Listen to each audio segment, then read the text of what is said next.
சேனலை சப்ஸ்கிரைப் பண்ணாதவங்க சப்ஸ்கிரைப் பண்ணுங்க. அப்படியே பக்கத்துல இருக்க பெல் ஐகானையும் பிரஸ் பண்ணுங்க.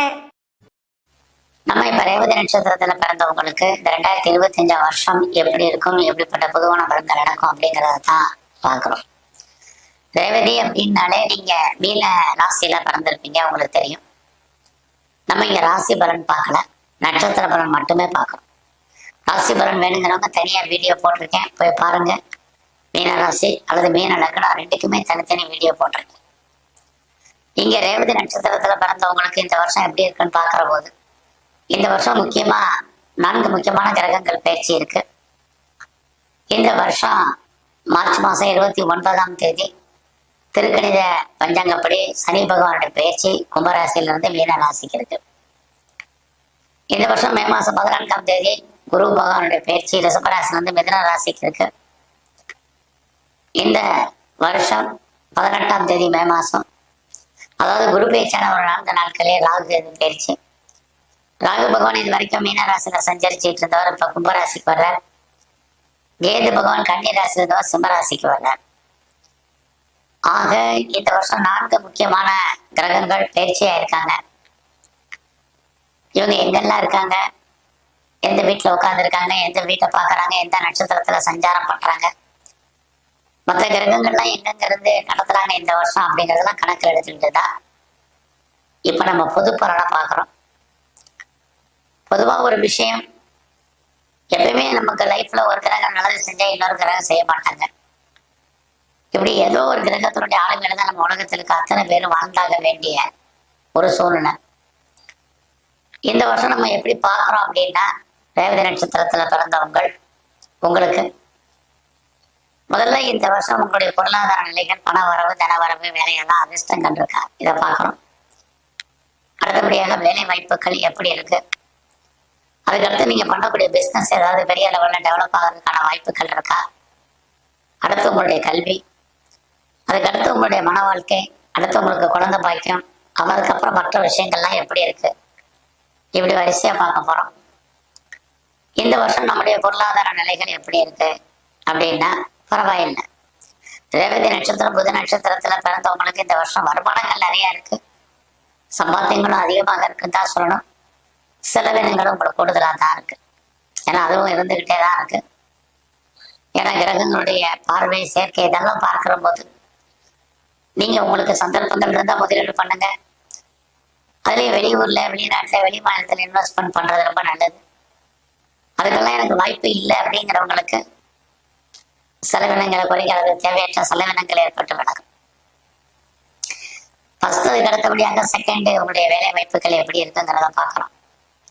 வேலை இருக்கா அப்படின்னா டெஃபினட்டா உங்களுக்கான வாய்ப்புகள் நிறைய உண்டு. இந்த வருஷத்திலே நீங்க எந்த ஜாப்ல இருந்தாலும் சரி, நீங்க அரசு உத்தியோகத்துல இருங்க, பிரைவேட் கன்சர்ன்ல இருங்க, நல்லா ரிப்பீட்டர்ல வேலை பாருங்க, எம்என்சில இருங்க, எதுல வேணாலும் இருங்க, உங்களுடைய கரியர்ல ஜாப்ல நீங்க எப்பயுமே கவனமாகவும் நிதானமாகவும் இந்த வருஷம் இருக்கணும்.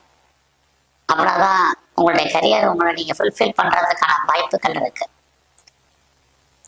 ஏன்னா மே மாசம் 14ஆம் தேதிக்கு அப்புறம் குரு மிதுன ராசிக்கு வரக்கூடிய காலங்கள்ல வேலையில நிறைய பிரச்சனைகள், போராட்டங்கள் இருக்கு.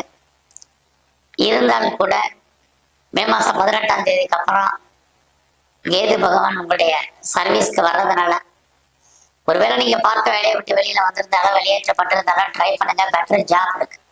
எது எப்படி இருந்தாலும் மே மாசம் 18ஆம் தேதிக்கு அப்புறம் வேலையில் மாற்றம், முன்னேற்றங்கள் இருக்கு. வேலையில ஏதாவது ப்ரொமோஷன் வேணுங்கிறவங்க ப்ரொமோஷன் இருக்கு, இன்க்ரிமெண்ட் வேணுங்கிறவங்களுக்கு அதுக்கான பாசிபிலிட்டிஸ் இருக்கு. வேற நீங்க ஏதாவது மானிட்டரி பெனிஃபிட் எதிர்பார்த்தீங்கன்னா பாசிபிலிட்டிஸ் உண்டு. வேற போனஸ் கிடைக்கிறது, இன்சென்டிவ் கிடைக்கிறவங்களுக்கும் சந்தர்ப்பங்கள் இருக்கு. வேலையில நான் பெரிய சேஞ்சஸ் எதிர்பார்க்கிறேன், டிரான்ஸ்ஃபர் எதிர்பார்க்கிறேன், இன்னர் சேஞ்சஸ் எதிர்பார்க்கிறேங்கிறவங்க அத்தனை பேருக்கும் மே மாசம் 18ஆம் தேதிக்கு அப்புறம் வேலையில மாற்றங்கள் இருக்கு. இருந்தாலும் மே 14க்கு அப்புறம் குரு வர்றதுனால ரேவதி நட்சத்திரத்துல பிறந்த நீங்க மகிழ்ச்சியா சந்தோஷகரமா எந்த வேலையும் பாருங்க, அதெல்லாம் அசால்ட்டா இருக்காதீங்க. இது ரொம்ப ரொம்ப முக்கியம். ஏதாவது பிசினஸ் உங்களுக்கு நல்லா இருக்குமா, நீங்க பண்ணக்கூடிய தொழில் நல்லா இருக்கா அப்படின்னு பாக்குற போது பரவாயில்ல, நீங்க பண்ற தொழில் நார்மலா உங்களுக்கு இருக்கும். ஒருவேளை உங்களுடைய பிசினஸ் நீங்க யாரோடைய பார்ட்னர்ஷிப் சேர்த்து பண்றீங்கன்னா பார்ட்னருக்காக நீங்க உழைப்பீங்க, அல்லது பார்ட்னர் லாபம் அடைவார். இது உங்களுக்கு இருக்கு. நீங்க ஏதாவது பெரிய லெவல்ல பிசினஸ் பண்றீங்கன்னா, குறிப்பா நீங்க ஏதாவது உற்பத்தி சார்ந்த துறைகள்ல இருந்தீங்கன்னா உங்களோட ப்ரொடக்ஷனுக்கு தகுந்த நல்ல சேல்ஸ் இருக்கு. இதெல்லாம் எப்ப அப்படின்னா மே 14க்கு அப்புறம் உங்களுடைய உற்பத்திக்கு தந்த சேல்ஸ் ப்ராஃபிட் லாபம் உங்களுக்கு உண்டு. ஒருவேளை நீங்க மேனுஃபேக்சரிங் லைன்ல இருந்தவங்களுக்கு இதேதான் பலன். அது மட்டும் இல்ல, நீங்க ஏதாவது சிறு தொழில் சுய தொழில் வீட்டுல வச்சுட்டு பண்ணக்கூடிய தொழில் ஆன்லைன் பிசினஸ் பண்றீங்க, ஏதாவது பிளாட்ஃபார பிசினஸ் பண்றீங்க, அது எல்லாமே நல்லா இருக்குமாண்டா. மார்ச் மாசம் 29ஆம் தேதிக்கு அப்புறம் உங்களுக்கு ஓரளவுக்கு இந்த பிசினஸ் எல்லாம் உங்களுக்கு கை கொடுப்பதற்கான வாய்ப்பு உங்களுக்கு நிறைய உண்டு. ரொம்ப நாளா எனக்கு மேரேஜ் நடக்கல, டிலே ஆயிட்டு இருக்குங்கிறவங்களுக்கெல்லாம் திருமணம் உண்டானா கண்டிப்பாக உண்டு.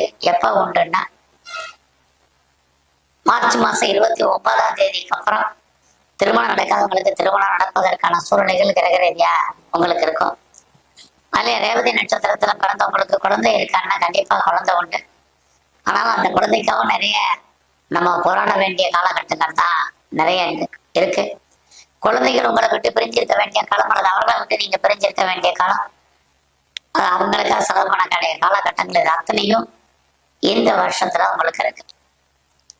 ஆக இந்த வருஷத்துல நீங்க பெருசா ஷேர்ஸ்ல இன்வெஸ்ட்மெண்ட் பண்றது, ட்ரேடிங் பண்றது, ஆன்லைன் பிசினஸ் பண்றது, குறிப்பா லாட்டரி டிக்கெட் வாங்குறது எல்லாத்தையுமே அடைக்கி வாசிங்க. விட்டதை பிடிக்க நினைக்காதுங்க. அதுக்கான கிரக நிலைகள் சுமாரா இருக்கு. இந்த வருஷத்துல உங்களுடைய கௌரவம், அந்தஸ்து, புகழ், செல்வம், செல்வாக்கு ஏதோ ஒரு விதத்துல காப்பாற்றப்படும். குறிப்பா மே மாசம் 14ஆம் தேதிக்கு அப்புறம் அதெல்லாமே நடக்கும். மே 14க்கு அப்புறம் பெரிய லெவல்ல நான் ஒரு இண்டஸ்ட்ரியல் ஸ்டார்ட் பண்றேன் அப்படின்னு யாரெல்லாம் நினைக்கிறீங்களோ ட்ரை பண்ணுங்க. நான் ஒரு தொழில் முனைவோரா வரணும், ஒரு என்டர்பிரனரா வரணும்னு ஆசைப்படுறவங்களுக்கு எல்லாம் ட்ரை பண்ணுங்க. ஓரளவுக்கு பாசிபிலிட்டிஸ் இருக்கு. இந்த வருஷத்துல யாரெல்லாம் கம்பெனி மாறணும், ப்ரொஃபஷன் சேஞ்ச் பண்ண நினைக்கிறவங்க மே மாசத்துக்கு அப்புறம் ட்ரை பண்ணுங்க. உங்களுக்கு change of place, change of profession, change of company, இது அத்தனைக்குமே பாசிபிலிட்டிஸ் இருக்கு. அது மட்டும் இல்ல, நீங்க யாரெல்லாம் அப்ராடுக்கு ட்ரை பண்றீங்க, ஆன்சைட்டுக்கு ட்ரை பண்றீங்க, முயற்சி பண்ணி பாருங்க. டெஃபரெண்டா மே மாசத்துக்கு அப்புறம் ஆன்சைட்டுக்கான வாய்ப்புகள் நிறைய உங்களுக்கு இருக்கு. ஆக இந்த காலங்கள்ல மே மாசம் 14ஆம் தேதிக்கு அப்புறம் யாரெல்லாம் வாழ்க்கையில பெர்மனன்ட் ப்ராப்பர்ட்டி வாங்கணும்னு ஆசைப்பட்டீங்களோ, நீங்க சொந்தமாக இடம், மனை அல்லது வீடு, வண்டி வாகனங்கள், வீட்டு உபயோகப்பொருட்கள் அல்லது வீடு கட்டுறதுக்கான யோகம், இது அத்தனையுமே மே 14க்கு அப்புறம் உங்களுக்கு இருக்கு. அந்த காலங்களில் உங்களுக்கு ஆக்சல் ப்ராப்பர்ட்டி, ஆன்சஸ்டல் ப்ராப்பர்ட்டி கிடைக்காம இருந்தால் வருவதற்கான சூழ்நிலைகள் இது அத்தனையுமே உண்டு. ஸோ இந்த காலங்களில் உங்களுக்கு ஏதாவது நீங்க அரசியல் சார்ந்த துறைகள்ல இருந்தீங்கன்னா நார்மலா இருக்கும். குறிப்பா இந்த வருஷத்துல ரேவதி நட்சத்திரத்துல பிறந்த நீங்க யாருக்கும் தேவையில்லாம கடன் கொடுக்கறது வேண்டாம். அந்த பணம் திரும்ப வருவதற்கான வாய்ப்புகள் இல்லை. எந்த வேலையிலுமே நீங்க பொறுமை நிதானமா இருக்கணும். உங்களுடைய தனிப்பட்ட அந்தரங்கமான வாழ்க்கையை பொறுத்த வரைக்கும் யாருக்கிட்டையும் பெரிய லெவல்ல டிஸ்கஸ் பண்ணாதீங்க. இதெல்லாமே ரொம்ப உங்களுக்கு முக்கியம். நல்ல நட்பு வட்டாரத்தை உருவாக்குங்க. நண்பர்கள் உங்களை விட்டு பிரிஞ்சு போக வேண்டிய காலகட்டங்கள் மே 18க்கு அப்புறம் இருந்துகிட்டே இருக்கு. மே 14க்கு அப்புறம் ஃபர்தரா நீங்க ஏதாவது ரிசர்ச் பண்ணீங்க, PhD பண்றதா அந்த தாராளமா பண்ணுங்க. நான் மே 14க்கு அப்புறம் நான் PR அப்ளை பண்ணியிருக்கேன், கிரீன் கார்டுக்கோ சிட்டிசன்ஷிப்க்கு அப்ளை பண்ணிட்டு வெயிட் பண்ணிட்டு இருக்கேங்கிறவங்களுக்கெல்லாம் அது கிடைப்பதற்கான வாய்ப்பு ரேவதி நட்சத்திரத்துல பிறந்த உங்களுக்கு இந்த வருஷம் இருக்கு. ஆக இந்த வருஷம் ஒரு கிரகம் உங்களுக்கு நன்மை செய்யப்படுது, இன்னொரு கிரகம் சுமாரான பலன். அதுலயும் இந்த வருஷம் உங்களுக்கு ஜாபை பொறுத்த வரைக்கும் நல்லா இருந்தாலும் உடல் ஆரோக்கியத்தில் மிக கவனம். ஹெல்த் விஷயத்துல ரொம்ப கவனமா இருங்க.